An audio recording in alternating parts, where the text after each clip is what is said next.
Good afternoon. Yeah. Good afternoon, everyone.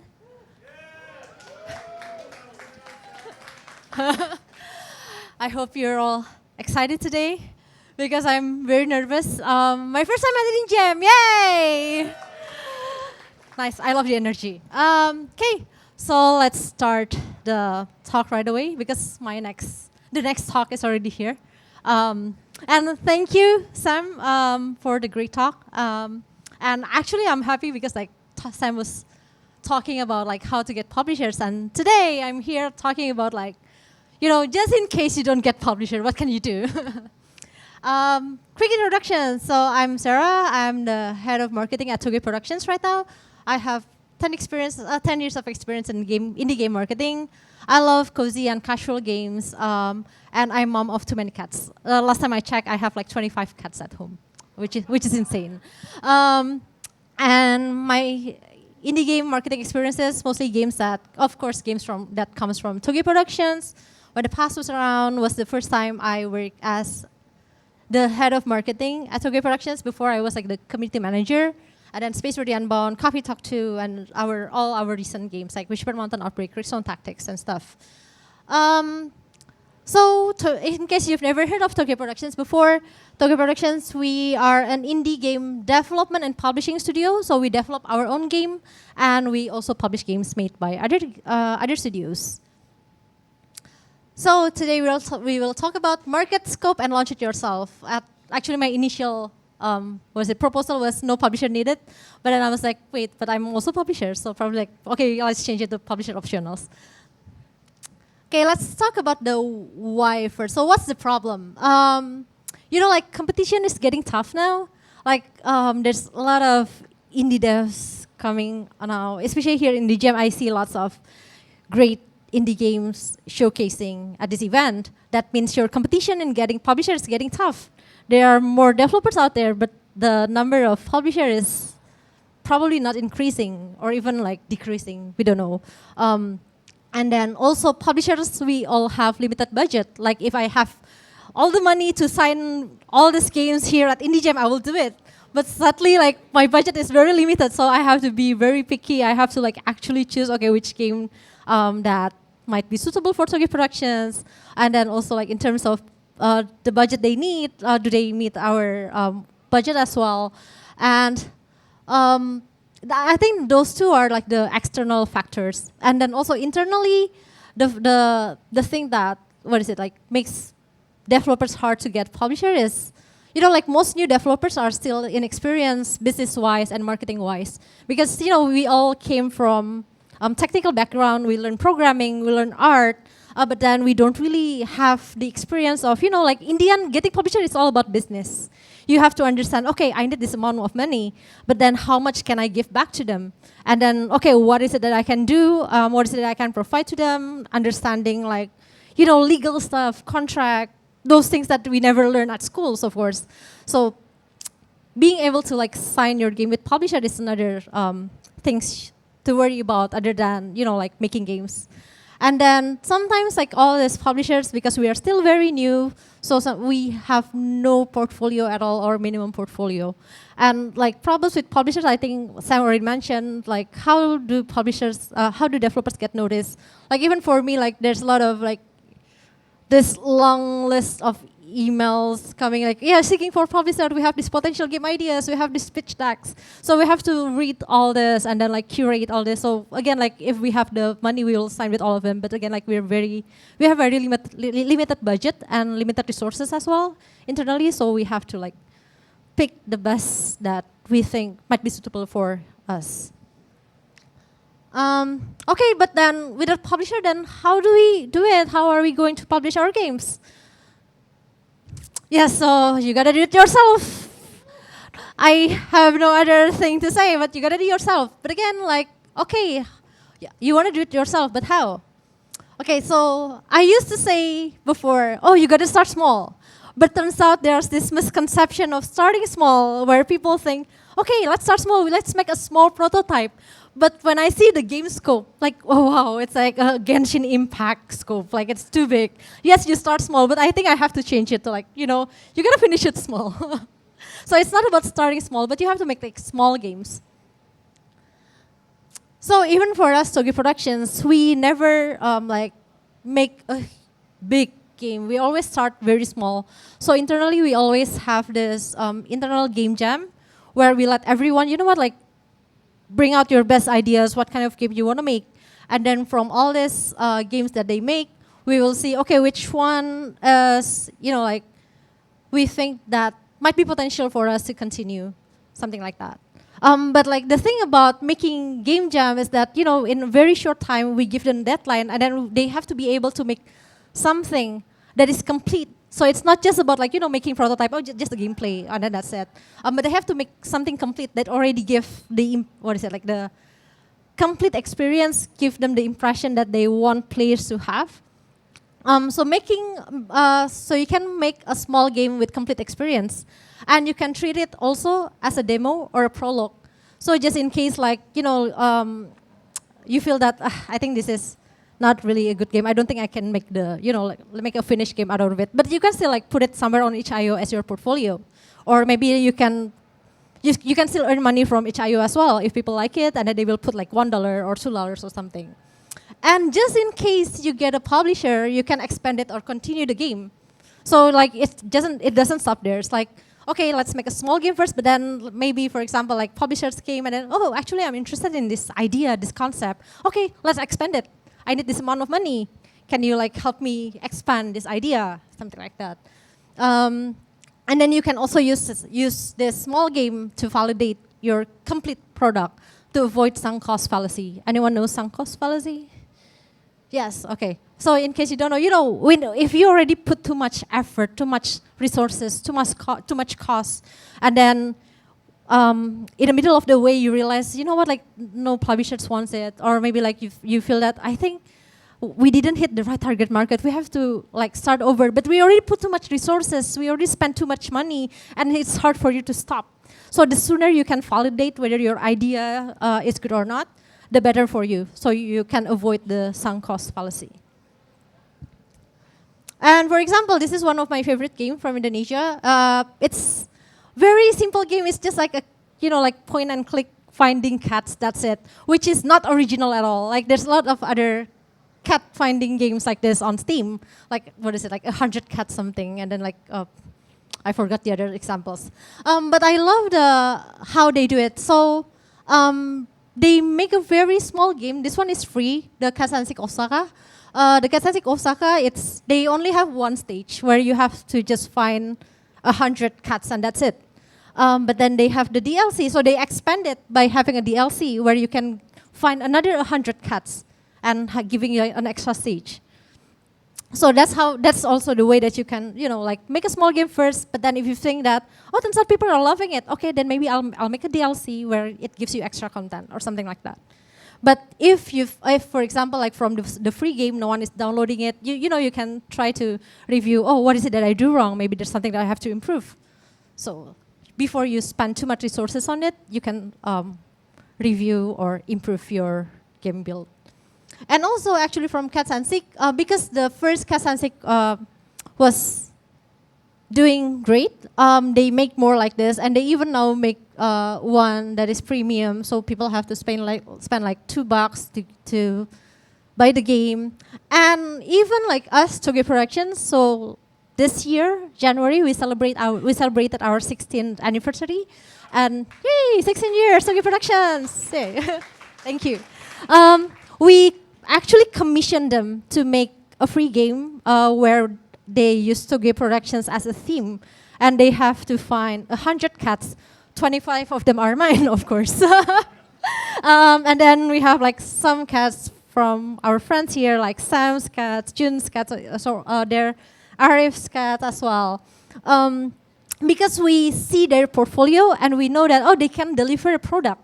They can actually make a finished product, and we think that this is something that, you know, we also want to have at Toge Productions Steam page to celebrate our anniversary. So, you know, by making all these small games, you can get noticed by publishers, by Toge Productions. Even though it's just a commission, but, you know, it's a start of a relationship between you and the publishers, right? So I would say that, you know, releasing your first game might be your first step in getting publishers. So even though like you cannot get publisher for your first game, it's not the end. Don't worry, it could be your first step into getting the publisher to notice you. So releasing your first game might be your first step in getting publishers. So we need publisher, right? I mean, my topic was like publisher optional, but like, so we need publisher? Do we? Okay, let's see Call of the Lamb. This game is very huge. And probably like when we see Call of the Lamb, oh, probably it's because published by Devolver. I mean, Devolver already published like lots of awesome games out there. So people will think that, you know, Devolver, it must be because of Devolver. That's why this game is very huge. Or, you know, the next game, Balatro. In Indonesia, we called it Balatro Gila. I don't know, does this mean the same here in Malaysia, Gila? Like insane, crazy? Because like everyone's just playing Balatro. Even everyone at my office, I was like, hey, we have a meeting. Oh, sorry, I was playing Balatro. Yeah, you're 5 minutes late. So we have this like terms like Balatro Gila Indonesia. It's published by PlayStack. But you know, like Devolver, PlayStack, to be fair, like I've never heard much from PlayStack, at least on Steam. Like for Devolver, yes. So does that mean like, you know, publisher is the factor that will make your game successful? Let's see Vampire Survivors. At least what I check on Steam, they don't have a publisher. Can someone, like, okay, yes, yes. So Vampire Survivor Ponkel, they published the game themselves.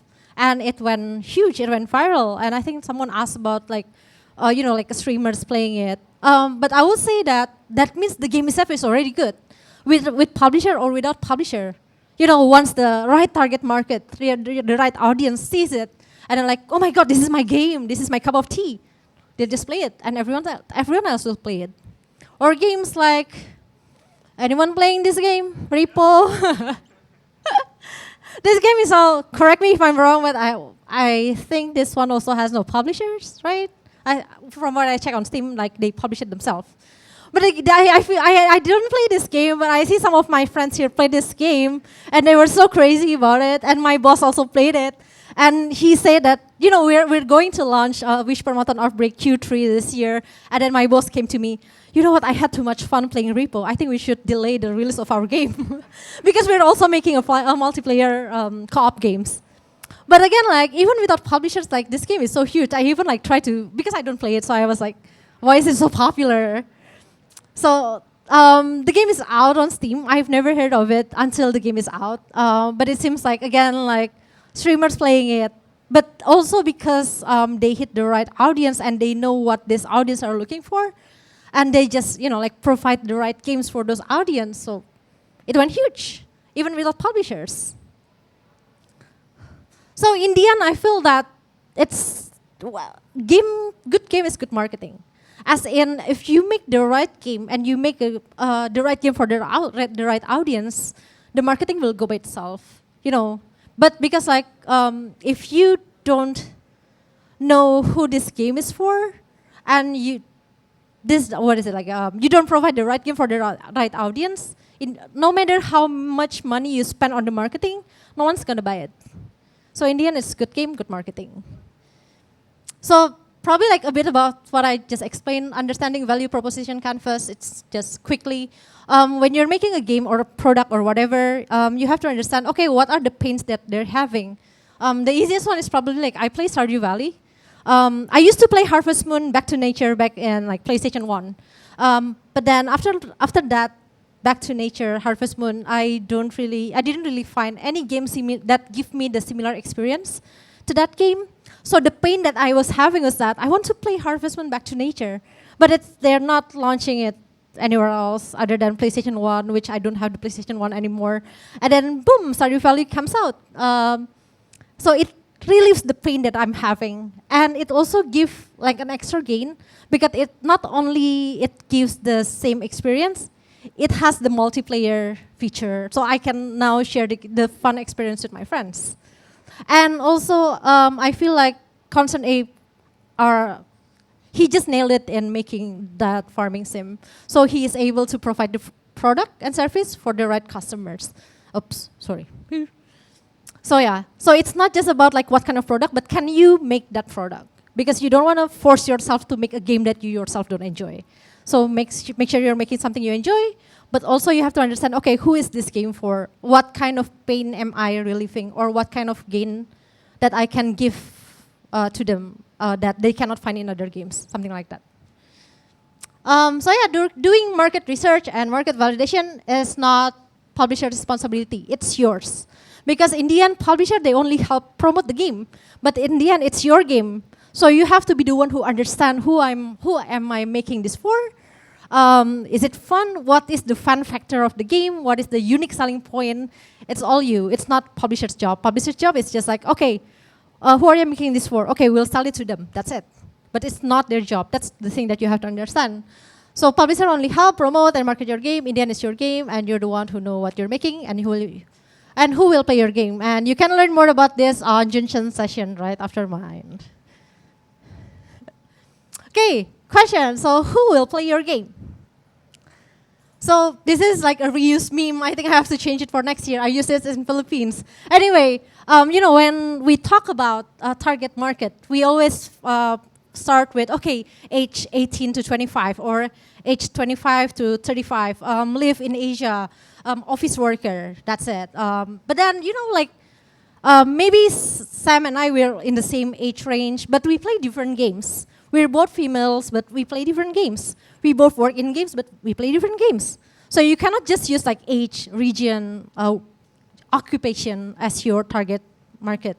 You have to go more specific. For example, okay, what's the player type? What's the play style? What's the motivation? Why do I play Stardew Valley? Oh, because I'm looking for something cozy. I don't want to think too much. I cannot play games like Balatro. It's just too much thinking and strategy. It's not my game. But then there are people who are like, no, I like Balatro because of that. So you have to understand, okay, why do they like this kind of genre? Why do they like this kind of game?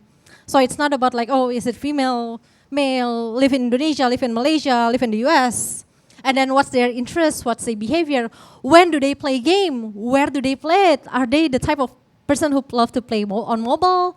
Or do they play on consoles? Or is it something like, you target someone who loves to play games on PlayStation?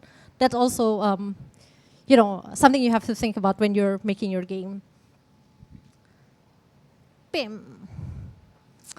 Okay, but Sarah, I know nothing about market research or market validation. It's hard. Yes, it is. Especially when you're like starting off as a programmer or artist. Marketing is a very draining. Even for me, a marketer, even I'm still having a hard time like doing marketing. Okay, so technically there are actually two methods when you're developing a game. One is product oriented, so you just focus on making games. Bam, bam, bam, making games, lots of games. And then by making lots of games, you will learn, I think my branding is, I'm good at making horror games. Or maybe like, I'm good at making funny games about building relationship real buildings, like Tanat, I don't know. Or maybe, I'm good at making like co-op cooking games, for example. But you will only find your branding or what you're good at after you make several games. It's not just from one game. So the more games you make, the more you understand, what am I good at? And also you build your portfolio, right? And then you also understand, I already tried to do marketing with this game. It doesn't work. Or maybe I do it with the next game. So still, the more games that you make, the more you will understand about the game that you're making, the market, the audience. But if you feel like, I'm so good at marketing, I can do market research, I can do market validation, then you can just directly go and make market-oriented product. So before you make it, you focus more on like, okay, let's do market research. Who's going to play my game? Where are they? Let's find the data and everything. And then let's do market validation. Let's put out the play tests and then see the players' feedback and stuff. So you know what? Like both works actually. But you have to understand like the risk. Like if you want to do this, of course, you will have to like use your own resources. It will be hard for you to find publishers. You will have to put it out all from your pocket in the beginning and stuff. Market-oriented also works, but again, you need to have like those marketing skills. You need to be able to analyze data, do observations, play lots of games. So choose whichever works for you. Actually, my partner recommended this. So he's actually the one who got the misconception of starting small. That's why I changed it to like finish small.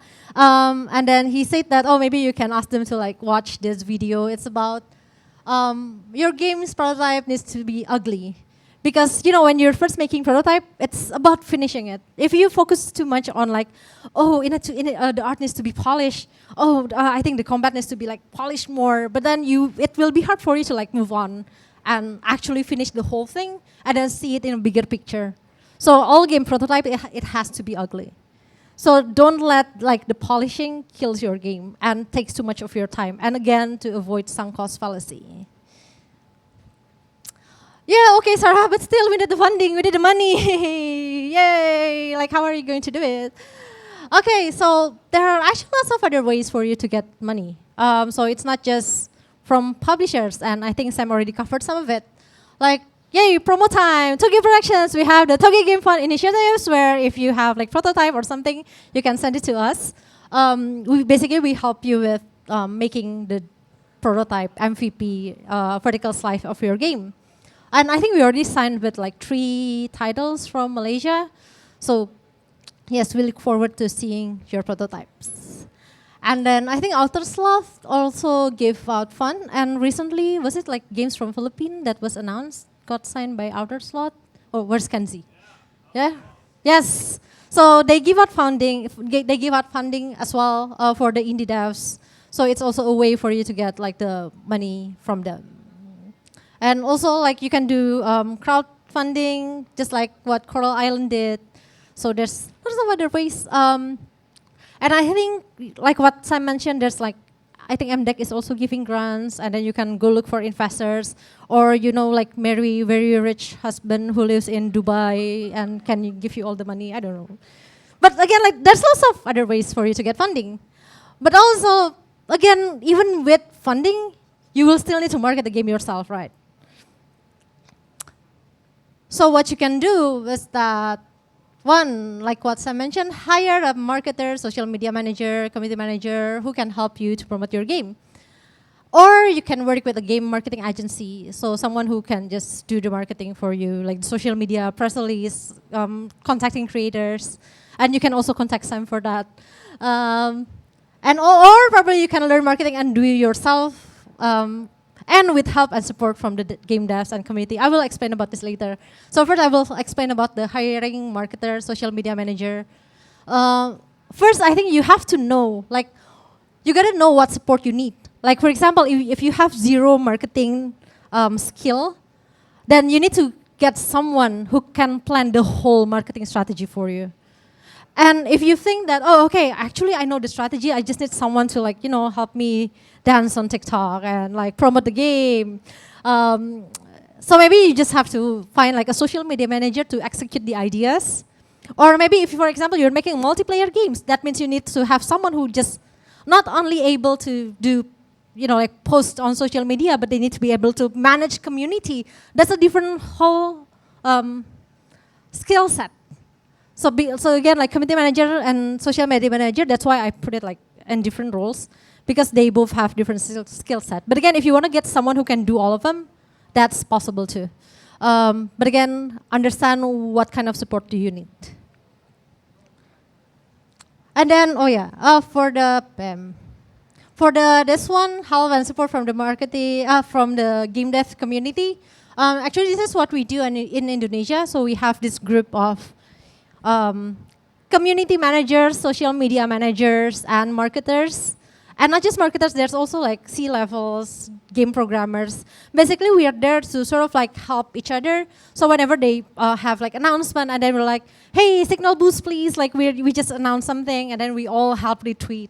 And that actually helps them to like get noticed by the audience from our accounts and stuff. So this is what we do, like, oh, Koloniko, they're posting something. Okay, everyone, help retweet, woo! Or like, for example, we're doing like this on Twitter, what is it, like a chain thread. Like, hey, Twitter, meet my game. And then everyone's like, hey, let's do this together. So, we get more visibility, something like that. So I think that's, instead of like competing with each other, you can just like support each other, because that's the thing that we all need here in the indie game community, supporting each other. Yay! Okay, end of my slides. I think I had 2 more last night, but I think Natalie already downloaded, but it's fine. To sum up, again, make small games, release ASAP to avoid sunk cost fallacy.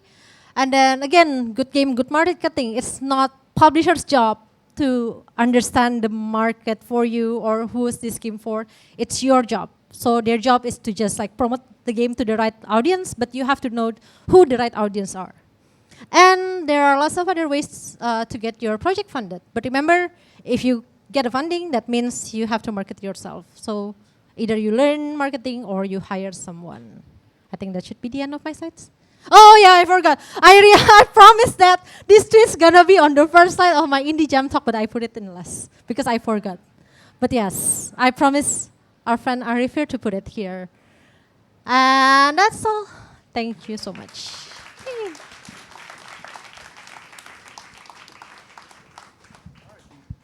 Hi. Hello. Hannah. So just now you mentioned something about community management in Indonesia, right? So is that specifically only in Indonesia, or you doing it like worldwide as well? Oh, right now only Indonesia because Right. we use Indonesian like to Correct. communicate with each other. No, no, But- I understood. Because I'm Malaysian, I'm from 1+1 Studios, and I think that's a good idea. You probably should do it in Malaysia as well. So we would definitely would like to do that. Yeah, please do. I mean, like it really helps us, Yep. and it truly what is it again? I would say that instead of competing, Yes, it's that's best if we just like support each other because we're all making different games. We all targeting different audience here. So why not compete? Why we compete for audience? Why not just like like make sure they all know about our games? Right, So that's true. yeah. I agree. Yeah, it's like it's a small community anyway. Exactly, So yeah. it's actually kind of built up for everyone. Yeah, I'm just interested that maybe we can do it as well as like between in Southeast Asia regional. So something maybe in Malaysia we could come up with, and then we could work together with you guys in sure. Indonesia. Sure. Right? Okay. Thank you. Awesome. Thank you.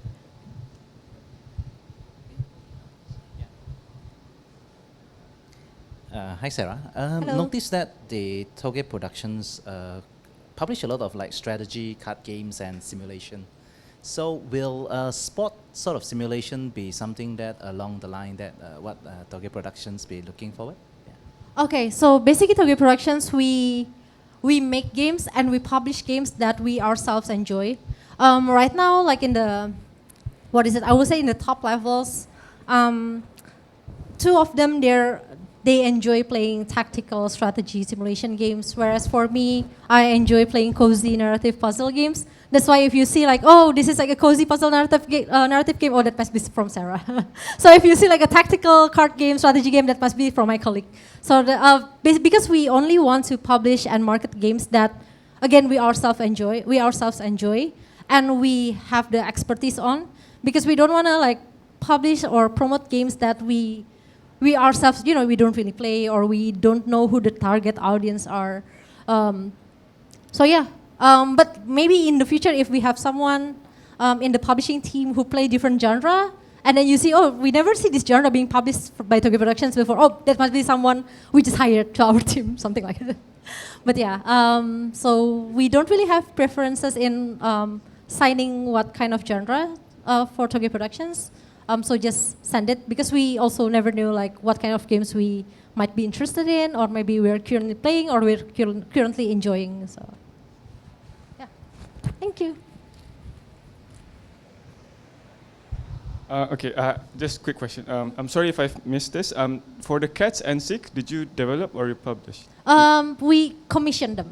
Commission and So basically, we pay a certain amount of money for them to make a game for us. stuff? Okay, Yeah. so I noticed the titles are Cats and Sick Osaka, Cats and Sick Tokyo, Cats and Sick Kyoto. So these are all Japanese cities. So is it because the developers really love Japanese cities, or is it part of the marketing? Because maybe it's easier to market a game with Japanese themes. My question is like, let's say a game is based on real life geography. Is it easier to market a game with certain geography? Maybe I don't know, if it's Cats and Sick Surabaya, will it be harder to sell or something? Yeah. Okay, that's a very good question actually. So I think it relates to familiarity. when we what is it, like, market our games, because like Osaka, Tokyo, everybody in the world, they all want to travel to Osaka. They all want to travel to Tokyo. So those two cities are something that everyone in the world is familiar with. So when we put like, oh, Katsasik Osaka, oh, Katsasik Tokyo, they can already imagine, oh, Osaka, they have this Universal Studio, they have all this cultural heritage Japanese thing. Oh, in Tokyo, there's Akihabara, and then there's like all the modern and fun stuff in Tokyo. They can already imagine what's gonna happen in the game. So without us telling too much about the game, they're already familiar what they will expect to be in the game.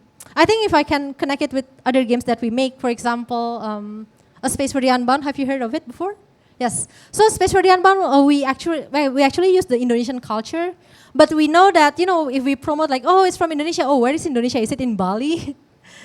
So instead of like promoting, oh, it's a game inspired by Surabaya, we use the manga style because it's easier for people to understand. Like there's a lot of anime about like schoolgirls in Japan. So when they see the art of A Space for the Unbound, or there's a schoolgirl, even though like the uniform is different, but they can see that, oh, it's from school, and then it has a Japanese art style. So they can already imagine, oh, probably this is a game about like story about the high school girls, and maybe a little bit of romance, and probably something like the Hayao Miyazaki thing, something like that. So find something that is familiar for the global audience, for them to be able to relate to the game, instead of like I think it's sort of like reducing the wall for them to play your game. So does that answer the question? Cool. Thank you. Oh yeah.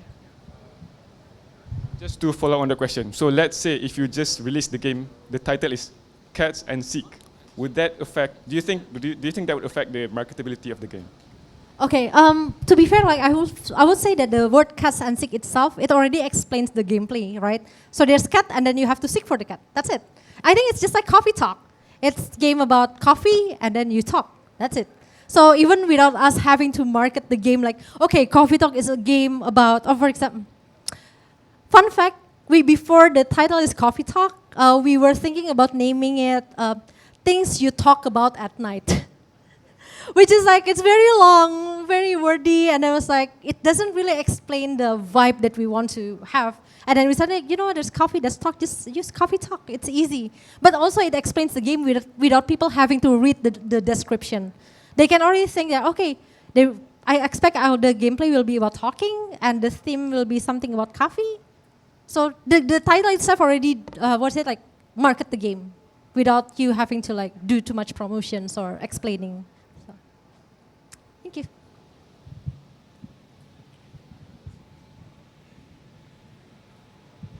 Hello. Oh, thank you for the talk. I wanted to ask a little bit about, bring it back to Southeast Asia, right? I think if you go on the internet and look at like marketing advice about social media and all that, you get lots of different advice and lots of different topics. For example, like, oh, market on this platform, market on that platform. One thing I noticed, like, TikTok is one that like doesn't really work here because if you post it in English, people don't scroll because it goes locally first. So I just want to ask a little bit more about like different like social media platforms, like things that people can go to as like a start, right? Because if someone doesn't have a platform before, like what are some like maybe different genres, go somewhere else, like what are some beginning advice, like post here just to get some eyes on the game? Okay, probably I'll answer a bit about TikTok because I found out that TikTok, they actually using VPN doesn't work. But then, like several years ago, our boss, Chris, moved to Singapore, and he used the Singapore SIM card. And then suddenly, like, his FYP all from Singapore's. That's how we found out that you need to have the SIM card to get to the audience. So I think we were at the point where we bought a SIM card from the US for the Toge Productions account so that we can get, like, the audience from the US. But anyway, that's just a bit of fun fact. That's why, if you're wondering, like, why my game never reached the US audience on TikTok? Because TikTok is very regional on that. But for social media, especially when you're a solo devs, you have to do marketing yourself. You don't have someone who do like the TikTok dance for you. Sorry. I would say that, if you already know the game you're making, who is it for? For example, I love cozy games. Usually I will look for recommendations on Instagram. Because on Instagram, I follow creators who are like, like they have this cozy room and then have like beanbag and then just playing Switch. Hi, this is the cozy games that I'm playing today. But I don't find those kind of content on YouTube, but also because I don't really open YouTube a lot. But then when I asked my friends who play like games like Crixon Tactics, a mecha tactic strategy game, hey, how do you usually find out about games? And it's like, YouTube, like I just look for like Jacksepticeye or like who is it, Splattercat play games. That means like we have every audience, we have different way of finding out games. So once you know what kind of game you're making, what are the benchmark, you will know, okay, where are they? Where are the people who will play my game? Are they on Instagram looking for contents where people just getting cozy and then plays cozy games, or are they on Reddit? Like just like to roast about games, but they're all there. Or maybe are they on YouTube? So if you're a solo dev, if you don't know, you can just try all the platforms.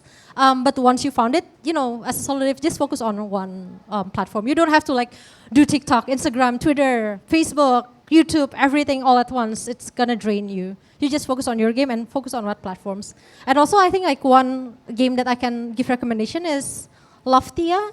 I found that they posted on Instagram, but when I checked their Twitter, which usually game that's very active on Twitter, but their Twitter is just empty. But because they know that the target audience is just on Instagram and TikTok. So you don't really have to do on all platforms. Just focus on which platforms you think the audience are. So hope that's answered your questions. Hi, Sarah. Long time, first time. Wow, very long time indeed. Huge fan. So a question I have. So I love the presentation because it was an awesome foil to Sam's presentation. I remember talking to a developer last year, and he was so adamant on self-publishing. But then when I started to talk to the developer, it's because he just didn't entertain the idea of looking for a publisher or wasn't interested. But then I think after the conversation, he's like a little bit more intrigued. It just like that scenario begged the question in my mind that I'd love to get your take on when is it the right time to either cement your strategy to go with the publisher or to self-publish? Like as a studio head, when do you make that call? Whew, okay, good questions, but very hard answer. Let me think about that. I don't know if I can give the right answers, but like again, like finding publisher is all about. It's not about making games anymore. It's about business, right? So are you ready to like read all the paperwork? Because just like what Sam said, it's like you have to be careful about the contract that you're signing with. You have to understand about the risk. Are you ready for that, or do you think that you have someone who can help you with all that? And then of course you have to make reports to them. Are you ready to like share reports and commit to the deadlines and milestones and stuff? So I think I would say that if it's your first game, it's recommended to just like self-publish. So that again, like you will learn what your capacity, whether you're good at business, whether you're good at managing your tasks, managing your budget and everything. Once you're like confident and you think that, I'm ready to like go find publishers, do business, and then promise them and that I can give X amount back of money, then you go for publishers. So, but again, like doesn't mean that if it's your first game you can find publisher. If you're ready and then you feel like you understand like how the business works and stuff, that's fine too. I hope that answers the questions. Thank you.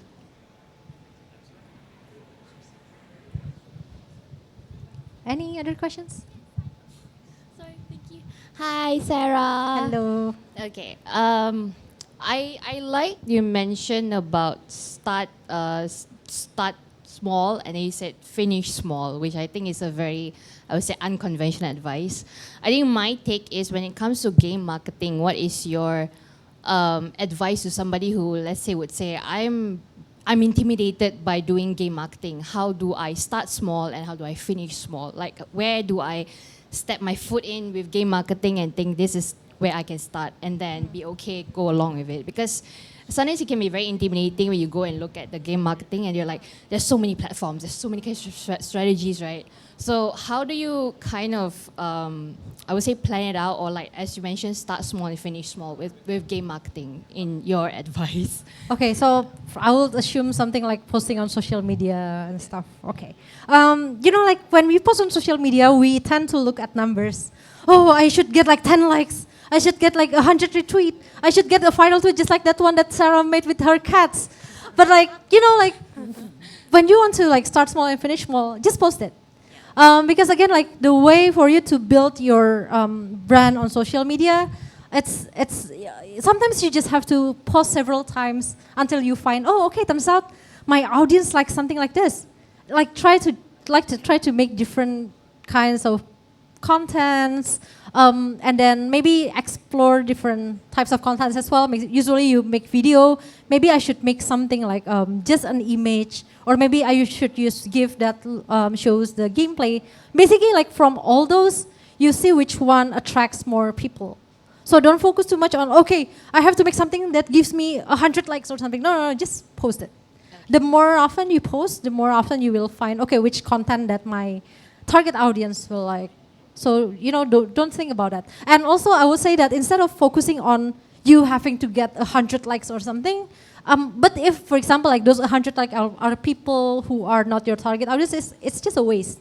So even though it's only like 10 likes, but all those 10s are like people who will actually buy your game, that's even better than like 100 likes from someone who just there to like, oh yeah, I was paid to do this, I'm gonna give it a like and that's it. That's why like paid likes or paid, commenters are never recommended. So it's not about the numbers, it's just like, just do it. Okay, thanks. Yeah. Last question. Okay, sure. Are you gonna plan to do a talk on marketing with cats? Just saying. once I earn money, because the help of my cats, at least not once, but if I can, do it like twice, 3 times, I'll do like how to do game marketing with your cats. But yeah. Okay. Oh, sure.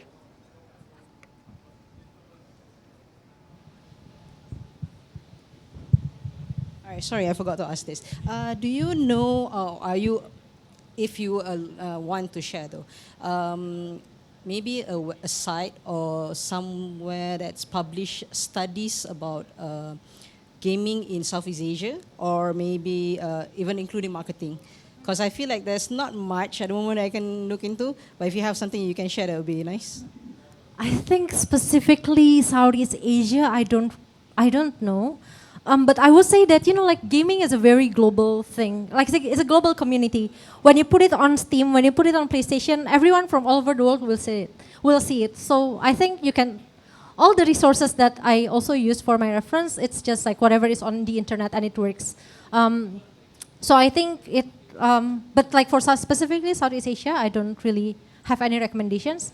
But to be fair, like we have Southeast Asian friends who went to GDC to give a talk. Actually, we have like 2 of them here. So even if you check GDC and then you find like Brian Quack sharing things about, what was it, like about bringing the culture to the global audience, and then turn out also like how you can make a design of funny games. So yeah, even like contents out there like in the global, internet, some of them also came from us, Southeast Asian. So yeah. Thank you. You're welcome. That's all.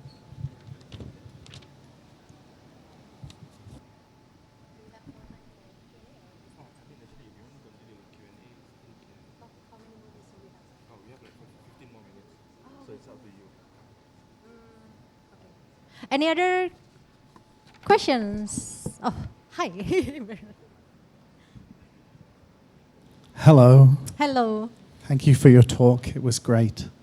So when it comes to marketing, obviously you can build different marketing messages for different segments. But so in our game, we have opportunities in different sort of events. Some of them are cozy, some of them are not.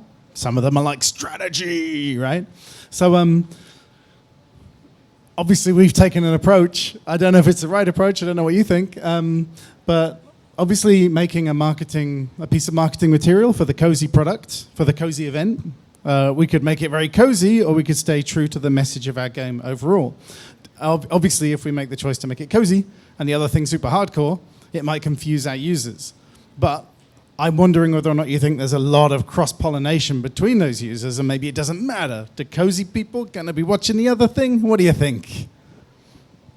Actually, like for Toge Productions, we also have the same problem. We have like the very cozy games like Coffee Talk, but then now we're making like a mecha tactic strategy game like Front Mission, Crixon Tactics. So it's a whole different audience. So like people always ask like, how do you like approach this to audience? Well, definitely it requires different marketing strategy. So even like for Coffee Talk, we have its own social media accounts. For Crixon, we have its own social media accounts. But like, when you see customer journeys, or from people like who play Crixon Tactics and then people who play Coffee Talk, they can see that, it turns out Toge Productions are able to like publish high quality titles. So they were like, I look forward to, there might be like another different genre in the future that Toge Production might make. So those small portion of people, they will join our Discord just so that they will keep updated on, like future games that we're going to make. But then I think like to answer questions about like doing marketing for two different genres is that in the end you have to make two different marketing strategies. So also like I would suggest just make two different accounts as well, especially like how algorithm works now with social media. They're very niche. So for example, like if you are following people who are making cozy games and then suddenly you're following people who are making like action games, like the algorithm will be confused. Like, okay, so which content should I give you? Is it like the cozy games or is it the action games? So it's more because of the algorithm, basically. In our case, it's the same game. It's one game that has both a cozy side and a strategy side. Okay, so one game has both. It has all the things in it. One game, two accounts. Okay, that's gonna be tough. But maybe like I don't know. Is there something that is more what is it? More dominated? Like is it more into the cozy game, or is it more in the strategy game, or is it like both? We picked a solid angle for the whole thing, which is kind of in the simulation genre. But we might be doing some sort of cozy thing. And so we're thinking about making a piece of marketing material that's more cozy. Okay. And we're just worried that we're going to confuse our existing fans. Okay. Obviously, we think cozy people will be like, this looks great, but we're not sure whether this is a crazy idea or not. True. Maybe like one example that I can give is, for example, Cult of the Lamb. To be fair, like I love cozy games. When I see Cult of the Lamb, oh my god, it's so cute, I want to play it. But when I saw the gameplay, no, I think the game was not for me. It's roguelite, pretty hardcore. But I noticed that they still could get the right audience, which are those who play roguelike and hardcore action games. It's because the way they market it, yes, they do have like a very cute art style, but on their marketing content, they focuses more on, like showing the gameplay, showing the combat, so that even though, yes, it might also attract a small portion of those who like cozy games, but the main audience are still those who like the action part. Because like, to be honest, like cozy game players, they look for games that is cozy, that is not punishing, that is just, very light. Even though there's like, you're targeting for both, but I would say that probably you're targeting more to the simulation strategy kind of people who like cozy art style. Probably, I don't know. It's your game. That's where publishers come in. They tell us what we're making. Oh, nice.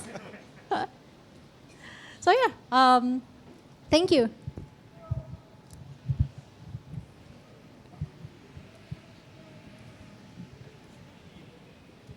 Hi, Sarah. Hi. I just wanted to ask.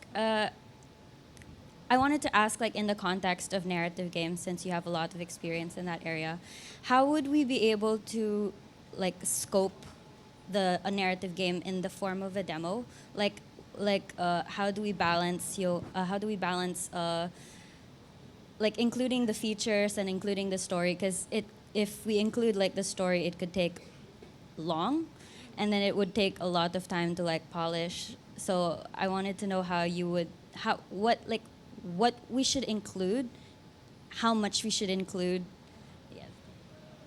Okay, good questions. I'm maybe just disclaimer because I'm not exactly game designer. I'm more of a game marketer, so I don't want to give the wrong answer. So please take this with a grain of salt. But again, like I would say that for demo, of course you don't want to like spoil too much of the story, but at the same time you also want to make them curious about what's the next story is about, right? I think for the portion, there's to be honest, there's no like exact number. Oh, it has to be like 10%. Oh, it has to be like 20%. You just it's your game, so you're the one who knows like, okay, maybe just think of it like this. You wanna tell story to your friends about maybe your neighbors were fighting, but then you don't have much time. You want to tell it tomorrow, but then you want them to get excited about it. So you just message them and then say, hey, I have something to tell you tomorrow. This very huge thing happening to my neighbors.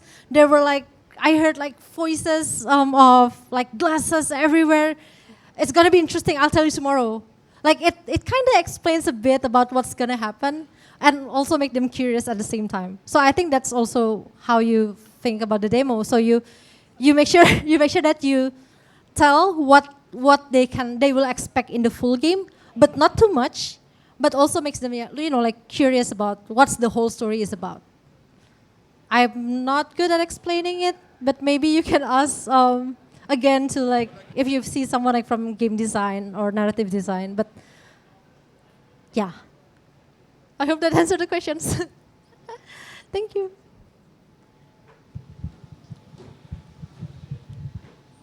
Hi, Sarah. Hi.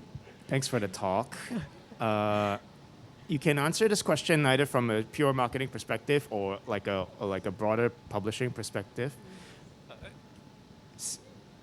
We hear you saying, like start small, finish small. For a publisher, is there such a thing as too small? A game being too small to pitch and successfully get the publisher's attention? Sorry, what do you mean? Like, Can you is there a repeat game this that's question? like, Yeah. oh, this game is too small? Like your boss says that we can't sign this, we can't market this because it's too small of a game. Is there such a thing as the game is too small? Okay, I think it depends on the publishers. There are publishers who are looking for small games, but there are publishers who are like, we want to like for a quick return. So instead of like signing with something like small games, we prefer like maybe medium to big scope kind of games. So I think in the end it's like whose publishers they're approaching to, and in the end it's like the publisher's decision. Like, do you want to like sign with small scope game, or do you prefer like to keep all your portfolio in a medium big scope? Maybe in your context, like in your immediate context of like Toge's experience, if you can share, like what's a small game to you versus what's a medium or large? I mean, a larger scope we can all assume is like AAA, obviously, or like Baldur's Gate 3. But what's a medium scope game? And then how do I know whether my game is small or not? Actually, like small game is usually something that can they can finish really fast. Coffee Talk was once we considered as small game, but then during the development they got lots of ideas, so it became I would say like medium scope. I think like one small scope game that we signed with is When the Past Was Around. Like it's a point and click game. You can finish it in less than 2 hours basically. So people still have chance to like refund the game if they want to. But thankfully no one. Thankfully like no, not no one. Like a very small percentage did. But because I would say that the developer did a very great job giving like a good impression at the end of the game that no one. Huge amount of people didn't refund it, and it was done in less than a year. But again, like because it's a very small game, we sell it for a very low price. Not very, kind of low price, yeah. So of course, like the return is like not many. But again, like it's doing very well actually.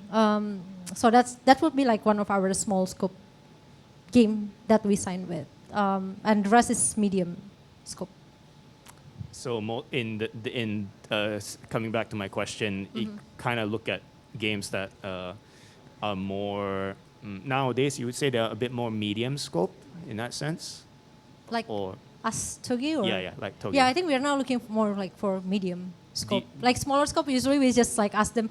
You can probably go to TGFI and. Yeah.